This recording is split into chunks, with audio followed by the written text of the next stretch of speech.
Hi అండి, welcome to అబ్ info. Indira మైన్లకు సంబంధించి చాలా మంది అయితే కామెంట్ అయితే పెడుతున్నారు. దాని గురించి ఈ వీడియోలో క్లియర్ గా ఎక్స్ప్లెయిన్ చేసే ప్రయత్నం అయితే చేస్తాను. మీరు ఎక్కడ స్కిప్ చేయకండి. అలాగే కొత్తగా మన ఛానల్ ఎవరైతే ఫస్ట్ టైం చేస్తారో ప్లీజ్ సబ్స్క్రైబ్, లైక్, అలాగే సపోర్ట్ చేయండి. లైక్ చేయడం అయితే మర్చిపోద్దు. లైక్ చేయడం వల్ల ఈ విషయం మరింత మందికి అయితే తెలుస్తుందని చెప్పేసి లైక్ చేయమని చెప్పి అడుగుతున్నాను.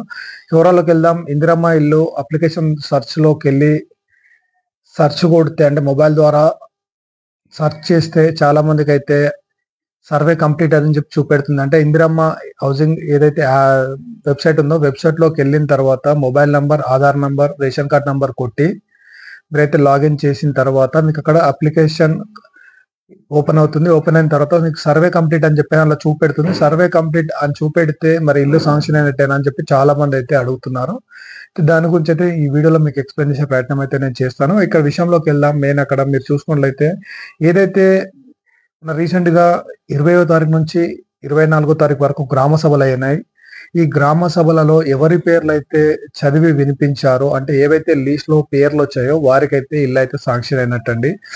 పేర్లు రాని వారు ఎవరైతే ఉంటారో వారికైతే ఇల్లు అయితే మంజూరు కాలేదు. అయితే వీళ్ళు ఏం చేయాలి అంటే ఒకవేళ వీళ్ళు అర్హులు, నిజంగానే వీరికి ఇల్లు లేదు అయినా అందులో పేరు రాలేదు, ఇక్కడ చూస్తే సర్వే కంప్లీట్ అని వస్తుంది, మరి ఏం చేయాలి అనుకునే వాళ్ళు మాత్రం మీరు మళ్ళీ ఎంపీడీఓ, ఎంఆర్ఓ ఆఫీస్ లో అప్లై చేయండి. ఎందుకంటే వాళ్ళు 4 రోజులు 20 తారీఖు నుంచి 24వ తారీఖు వరకు అయితే అప్లికేషన్స్ అయితే గ్రామ సభల ద్వారా తీసుకున్నారు.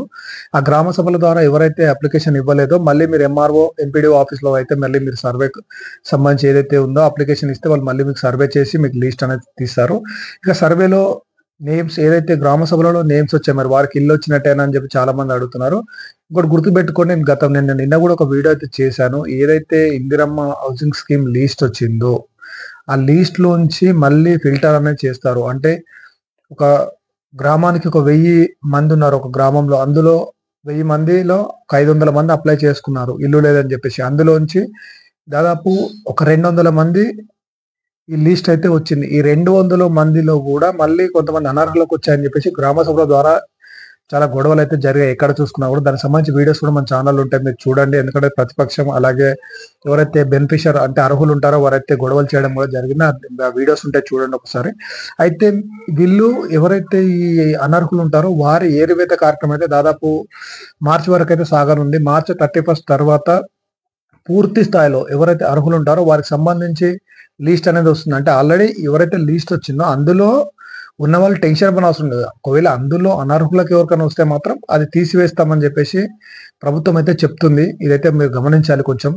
అలాగే ఇంకా ఎవరైతే ఈ సర్వే కంప్లీట్ అయ్యి నేమ్ అయితే రాలేదో మీరైతే మళ్ళీ అప్లై చేసుకోండి. అప్లై చేసుకోవడం ద్వారా మీకైతే మళ్ళీ లీస్ట్ లో పేరు అనేది వచ్చే ఛాన్స్ ఉంది కాబట్టి మీకు ఇందిరమ్మ ఇల్లు శాంక్షన్ అయ్యే అవకాశం ఉంది కాబట్టి మీరైతే మళ్ళీ అప్లై చేసుకోండి. ఇది ప్రజెంట్ ఇందిరమ్మ ఇళ్ళకి సంబంధించి అప్లికేషన్ స్టాటస్ లో సర్వే కంప్లీట్ అని చూపెడుతుంది కాబట్టి దాని గురించి అయితే ఎక్స్ప్లెయిన్ చేశాను. మెయిన్ గా చాలా మంది అయితే ఈ ఇందిరమ్మ ఇళ్ళ కోసం అయితే మీరు ఎదురు చూస్తున్నారు కాబట్టి మీకు నేను క్లియర్ గా కూడా చెప్తున్నాను. మీరు ఒకవేళ అర్హులైతే 100% మీకు ఇందిరమ్మ ఇల్లు అయితే వస్తుంది.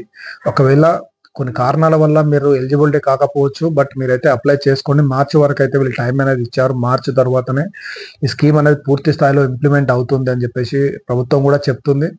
ఇక్కడ మీరు గమనించాల్సిందంటే ఒకటే, ఈ ఏదైతే సెలెక్ట్ అయిన లిస్ట్ ఉందో అందులో నుంచి కూడా మళ్ళీ ఫిల్టర్ అనేది చేస్తారు. ఎందుకంటే ఒక గ్రామానికి 50 ఇళ్ళు శాంక్షన్ అయినాయా, 100 ఇళ్ళు శాంక్షన్ అయినా దాన్ని బట్టే ఫస్ట్ ఫేజ్ లిస్ట్ అనేది ఈ ఫిల్టర్ చేసి మళ్ళీ తీస్తారు.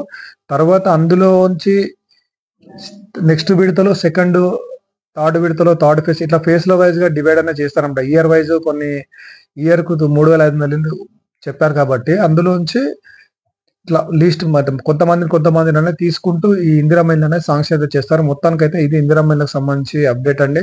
అలాగే కొంతమందికి ప్రొసీడింగ్ ఇచ్చారని చెప్తున్నారు. ప్రొసీడింగ్ కేవలం కొన్ని మండలాల వారిగా చూసుకున్నైతే కొన్ని గ్రామాలలో అంటే మండలానికి ఒక గ్రామం సెలెక్షన్ చేసుకుని వాళ్ళు ప్రొసీడింగ్ లెటర్ అయితే ఇచ్చారు.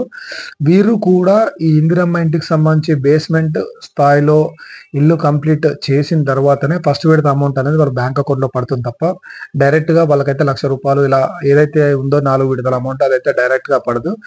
మీరు ఏదైతే ఇల్లు ఉందో ఆ ఇల్లు ఎంత వరకు అయితే కడుతున్నారో వాళ్ళు చెప్పిన విధంగా ఆ స్టేజ్లలో మాత్రమే వాళ్ళు మీ ఇంటికి వచ్చి మళ్ళీ అదే యాప్ లో మీ ఫోటో అనేది తీసుకుంటారు. ఆ తీసుకున్న తర్వాత మీకైతే అకౌంట్ లో అమౌంట్ అనేది పడుతుంది. ఇది ఇందిరమ్మ ఇళ్ళకి సంబంధించి అప్డేట్ అండి. అలాగే మీకు తెలిసిన వాళ్ళకి క్లియర్ గా చెప్పండి, ఎందుకంటే చాలా మంది చాలా వీడియో చూస్తున్నారు కానీ కన్ఫ్యూజన్ లో ఉన్నారు. ఇది క్లియర్ గా మీకు ఎక్స్ప్లెయిన్